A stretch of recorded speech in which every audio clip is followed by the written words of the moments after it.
ज्या चाकणमध्ये कधी काळी कंपन्या आणण्यासाठी महाराष्ट्राची धावपळ सुरू होती, त्याच चाकणमधून आता तब्बल 20 कंपन्या बाहेर पडण्याच्या तयारीत आहेत. त्यामुळे या कंपन्यांमध्ये काम करणाऱ्या हजारो कामगारांच्या रोजगारावरही संकटाची शक्यता निर्माण झाली आहे. विशेष म्हणजे महाराष्ट्राच्या ऑटो इंडस्ट्रीला मोठी ताकद देणाऱ्या याच चाकणमधून कंपन्या स्थलांतराच्या तयारीत असल्यामुळे मोठा प्रश्न उभा राहिलाय. ज्या चाकणला उद्योगाचं केंद्र बनवण्यासाठी एवढे प्रयत्न झाले, त्याच चाकणलाच कंपन्या सोडून जाण्याची वेळ का आली? याच मुद्द्यावरून शरद पवारांनी थेट सरकारला सवाल केलाय. कंपन्यांचं स्थलांतर थांबवण्यासाठी तातडीने पावलं उचलण्याची मागणी त्यांनी केली आहे. त्यामुळे हा फक्त 20 कंपन्यांचा प्रश्न राहिलेला नाही, हा महाराष्ट्रात उद्योग टिकवण्याच्या क्षमतेशी जोडलेला प्रश्न बनलाय. परंतु या कंपन्या चाकण सोडतायत तरी का? तिथल्या पायाभूत सुविधांचा प्रश्न किती गंभीर आहे आणि शरद पवारांनी सरकारसमोर नेमक्या कोणत्या मागण्या ठेवल्यात, हे आपण या व्हिडिओमधून समजून घेणार आहोत. त्यामुळे व्हिडिओ शेवटपर्यंत नक्की पहा. आजच्या बातमीचे लेखक आहे मेहुल मराठे. तर मित्रांनो, सगळ्यात आधी समजून घेऊया की चाकण MIDC मधला हा नेमका विषय काय आहे. पुण्याच्या चाकण परिसरात मोठ्या प्रमाणावर ऑटोमोबाईल आणि मॅन्युफॅक्चरिंग कंपन्या आहेत.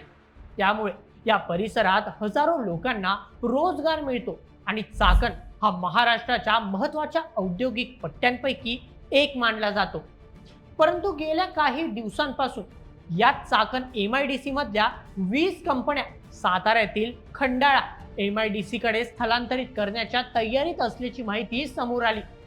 आणि त्यामागची कारणं ऐकली तर परिस्थिती आणखी गंभीर वाटते. रस्त्यांवरचे खड्डे, प्रचंड वाहतूक कोंडी, प्रदूषण, पाण्याची समस्या आणि वीज पुरवठ्याच्या अडचणी यामुळे कंपन्यांना मोठा त्रास होत असल्याचं उद्योजकांचं म्हणणं आहे. म्हणजे ज्या ठिकाणी उद्योग चालण्यासाठी चांगल्या सुविधा असायला हव्यात, तिथेच मूलभूत सुविधांचा प्रश्न निर्माण झाला आहे. आणि याचा थेट परिणाम फक्त कंपन्यांवर होत नाही. या उद्योगांमध्ये काम करणारे 2000हून अधिक कामगार आहेत. त्यामुळे कंपन्यांचं स्थलांतर झालं तर त्यांचा रोजगाराचाही प्रश्न निर्माण होतो, असं शरद पवारांनी म्हटलं आहे. आता या सगळ्या प्रकरणात शरद पवारांची एंट्री का झाली हे समजून घेणं महत्त्वाचं आहे. चाकणमधून 20 कंपन्या स्थलांतरांच्या तयारीत असल्याची माहिती समोर आल्यानंतर शरद पवारांनी या प्रकरणावर तीव्र नाराजी व्यक्त केली. कारण त्यांच्या मते महाराष्ट्राच्या औद्योगिक विकासासाठी चाकणसारख्या भागाचं महत्त्व खूप मोठं आहे. अशा ठिकाणाहून पायाभूत सुविधांच्या समस्यांमुळे कंपन्यांना दुसरीकडे जाण्याचा विचार करावा लागणं ही राज्यासाठी चिंतेची बाब आहे. पवारांनी याच मुद्द्यावर सरकारला काही थेट सूचना केल्या आहेत. चाकणसह राज्यातील महत्त्वाच्या औद्योगिक भागांमधल्या पायाभूत सुविधा तातडीने सुधाराव्यात. रस्त्यांवरचे खड्डे आणि वाहतूक कोंडीचा प्रश्न सोडवावा. उद्योगांना लागणारा वीज आणि पाण्याचा पुरवठा सुरळीत करावा आणि वेगवेगळ्या सरकारी विभागांमध्ये समन्वय वाढवावा, अशी त्यांची मागणी आहे. त्याचबरोबर उद्योजकांच्या अडचणी सोडवण्यासाठी प्रशासन अधिक जबाबदार असावं आणि तक्रारी लवकर निकाली काढण्यासाठी प्रभावी एक खिडकी व्यवस्था असावी, असंही पवारांनी म्हटलंय. परंतु पवारांचा हल्लाबोल फक्त चाकणपुरता मर्यादित राहिलेला नाही. गेल्या 5 वर्षात महाराष्ट्रातील 36,211 खासगी कंपन्या बंद झाल्याची आकडेवारी संसदेत समोर आली. आणि त्यानंतर शरद पवारांनी आता हा मुद्दा देखील उपस्थित केलाय. त्याचप्रमाणे जर महाराष्ट्रातून एवढ्या मोठ्या संख्येने कंपन्या बंद पडल्या तर या सर्वांचा रोजगारावर नेमका किती परिणाम झाला याची माहिती उपलब्ध नाही, अशी चिंता देखील त्यांच्याकडून व्यक्त करण्यात आली आहे.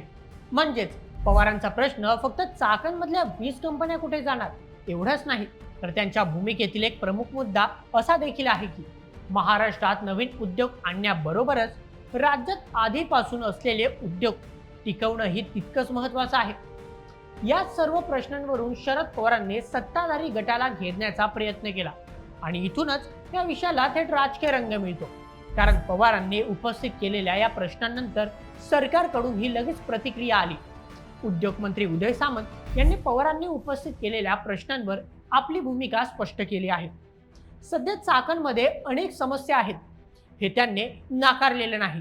त्यामुळे या सर्व समस्या व्यवस्थित समजून घेण्यासाठी संबंधित सरकारी यंत्रणांची बैठक घेण्यात आली असून त्यावर लवकरच उपाययोजना करणार असल्याचं त्यांच्याकडून सांगण्यात आलंय. याशिवाय उदय सामंत यांनी असे देखील स्पष्ट केले की 16 ऑगस्टला संबंधित सर्व उद्योजकांसोबत बैठक घेऊन त्यांच्या सर्व अडचणी समजून घेणार आहोत. म्हणजेच आता या प्रकरणी सरकारची भूमिका अगदी स्पष्ट आहे की चाकणमधल्या समस्या मान्य आहेत आणि त्यावर उपाय करण्याची प्रक्रिया देखील सुरू आहे. त्यामुळे येणाऱ्या काळात चाकणमधून एकही उद्योग बाहेर पडू नये यासाठी सरकार पूर्णपणे प्रयत्न करेल. परंतु या सगळ्या प्रकरणात सर्वात मोठा राजकीय पलटवार आला तो मुख्यमंत्री देवेंद्र फडणवीस यांच्याकडून. कारण शरद पवारांनी 36,211 कंपन्या बंद झाल्याचा मुद्दा उपस्थित केल्यानंतर फडणवीसांनी या आकडेवारीचा वेगळा अर्थ लावू नये असं सांगत सविस्तर स्पष्टीकरण दिलं. फडणवीसांच्या म्हणण्यानुसार या 36,000 कंपन्यांपैकी तब्बल 76% कंपन्या डिफंक्ट आहेत. म्हणजेच या कंपन्या प्रत्यक्षात सुरूच झाल्या नव्हत्या किंवा दीर्घकाळ निष्क्रिय होत्या. त्यामुळे महाराष्ट्रातील 36,000 सक्रिय कंपन्या बंद झाल्या असा अर्थ काढणं चुकीचं असल्याचं फडणवीसांचं म्हणणं आहे. फडणवीसांनी यासाठी महाराष्ट्रातील सध्याची उद्योगांची आकडेवारीही समोर ठेवली. त्यांच्या माहितीनुसार 3 जून 2026 पर्यंत महाराष्ट्रात जवळपास 3,96,000 सक्रिय कंपन्या आहेत. तर 2025-26 मध्ये देशातील प्रमुख राज्यांमध्ये सर्वाधिक 41,525 नव्या कंपन्यांची नोंदणी महाराष्ट्रात झाली आहे. त्यामुळे महाराष्ट्राचा उद्योग विश्व कमकुवत होते असा निष्कर्ष फक्त बंद झालेल्या कंपन्यांच्या आकडेवारीवरून काढणं योग्य नाही असा सरकारचा युक्तिवाद आहे.